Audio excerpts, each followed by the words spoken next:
Assalamualaikum warahmatullahi wabarakatuh. Bertemu lagi dengan Ibu Dewi. Kali ini kita akan membahas tentang reproduksi hewan.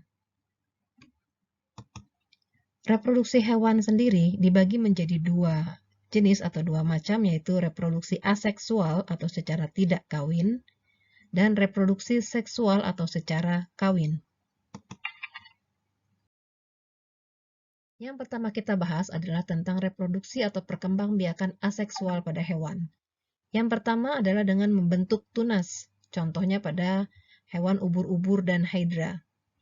Ini contoh pada gambarnya, ini adalah hydra dan ini adalah tunas-tunas pada hydra, di mana tunas ini nanti akan melepaskan diri dari induknya dan akan tumbuh menjadi hydra baru, ya, hewan yang baru. Cara perkembangbiakan aseksual yang kedua adalah dengan cara fragmentasi, di mana organisme memecah diri menjadi fragmen-fragmen, di mana masing-masing fragmen ini akan berkembang menjadi hewan dewasa. Kita lihat contohnya pada planaria. Planaria di sini, jadi masing-masing planaria ini, bila kita misalkan kita pisah antara bagian ini bagian kepala dengan bagian ekornya, maka masing-masing bagian akan tumbuh menjadi planaria baru. Kalaupun kita lihat fragmentasinya kita belah, artinya membelah bagian tengahnya, maka masing-masing fragmen ini akan tumbuh menjadi planaria baru.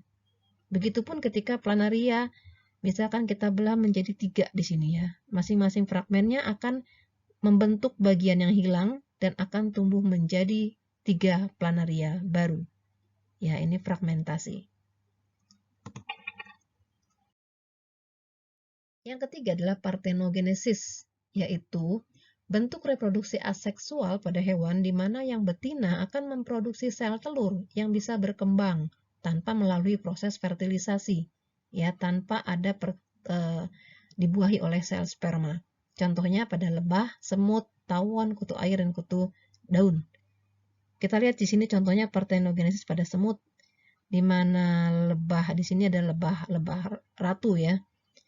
Dia akan menghasilkan telur, di mana telur ini berkembang menjadi larva, dan larva ini akan berkembang menjadi pupa, sehingga nanti dari dalam pupa inilah keluar semut, ya, semut dewasa. Di sini bisa semutnya berupa semut pekerja atau semut jantan, ataupun mungkin nanti yang berkembang menjadi semut ratu, ya, yang nanti akan melakukan proses reproduksi berikutnya lagi. Begitupun pada lebah ya. Lebah pun sama melalui proses parthenogenesis. Selanjutnya, yang keempat adalah dengan cara membelah diri, contohnya pada amuba. Kita tahu amuba adalah hewan bersel satu, di mana sel amuba ini, inti selnya bisa membelah, ya, bisa membelah, kemudian diikuti oleh pembelahan bagian sel yang lainnya, sehingga tadi dari awalnya satu amuba membelah menjadi 2 amuba yang baru. Ya, ini proses pembelahan diri pada amuba. Selanjutnya adalah perkembangbiakan seksual. Kita tahu yang disebut dengan seksual berarti melalui proses fertilisasi dulu. Fertilisasi sendiri dibagi menjadi 2 macam, yaitu fertilisasi internal dan fertilisasi eksternal. Internal ya berarti fertilisasi atau bertemunya antara sel telur dengan sel sperma yang terjadi di dalam, ya, di dalam tubuh. Contoh pada hewan mamalia, apes, dan reptil. Sedangkan pada fertilisasi eksternal, X itu di luar, berarti terjadinya di luar tubuh. Contohnya pada katak dan beberapa jenis ikan. Di sini kita lihat, ini katak betina mengeluarkan telur di dalam air, yang jantan juga mengeluarkan sel sperma di dalam air. Nah, di dalam air inilah bertemu antara sel sperma dengan sel telur. Jadi proses perembuahan terjadi di dalam air. Ini contoh fertilisasi eksternal pada katak misalnya.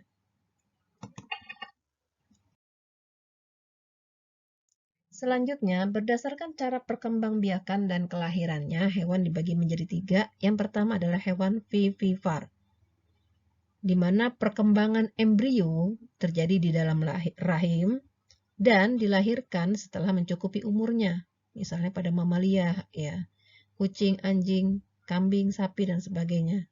Yang kedua adalah ovipar, di mana perkembangbiakan embrio terjadi di dalam telur. lalu telur dikeluarkan dari tubuh induk betinanya. Nah, nanti baru di luar telur itu menetas menjadi hewan muda, ya, hewan baru. Contohnya pada ayam, bebek, penyu, ikan mujair, dan lain-lain. Ya, jadi ini ovipar dengan cara bertelur. Yang ketiga, ovovivipar, yaitu perkembangbiakan embrio terjadi di dalam telur, lalu telurnya menetas di dalam tubuh hewan betina, kemudian anaknya akan dilahirkan. Jadi ovovivipar ini terjadi prosesnya bertelur juga, tapi kemudian dilahirkan, ya, individu atau bayinya dilahirkan dari induknya. Contoh ovovivipar ini contohnya pada kadal dan beberapa jenis ular. Oke, selanjutnya. Nah, perkembangbiakan yang kita kenal dengan metamorfosis. Apa sih metamorfosis?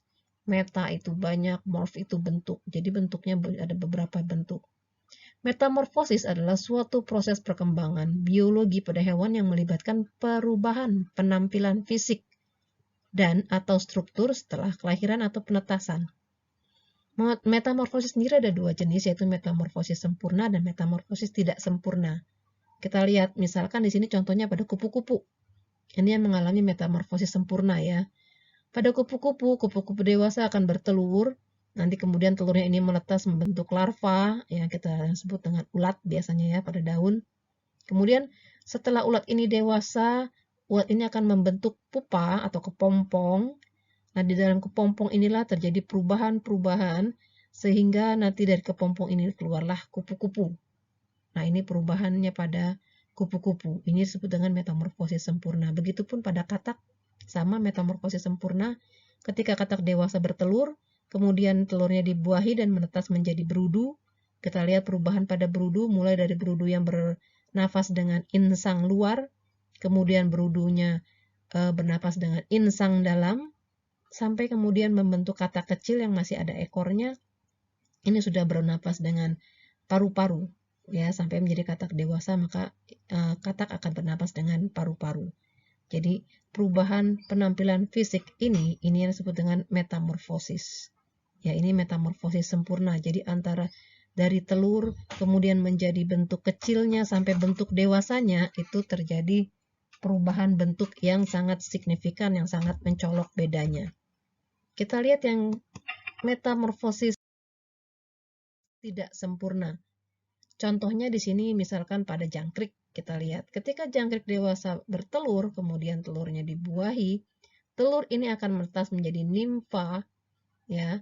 Nimfa ini kemudian tumbuh menjadi imago.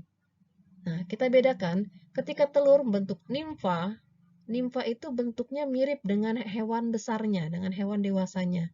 Cuma mungkin masih ada beberapa bagian dari hewan dewasa yang belum ada di nimfa. Biasanya misalkan sayap, ya, sayapnya belum sempurna atau belum ada sama sekali, dan juga organ reproduksinya biasanya pada nimfa itu belum sempurna, ya.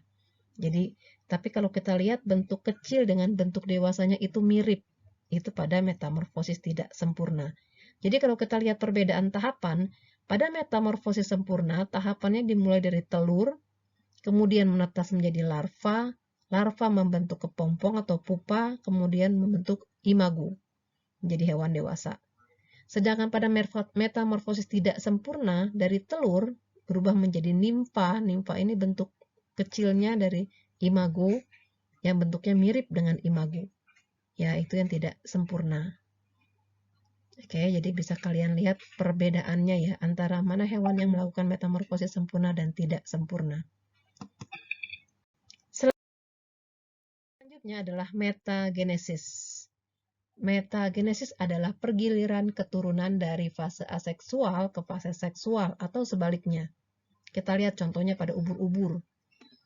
Nah, kita lihat di sini kalau kita mulai dari ubur-ubur dewasa yang sering kita kamu lihat mungkin di laut, ya, bentuknya seperti ini nih, ubur-ubur medusa.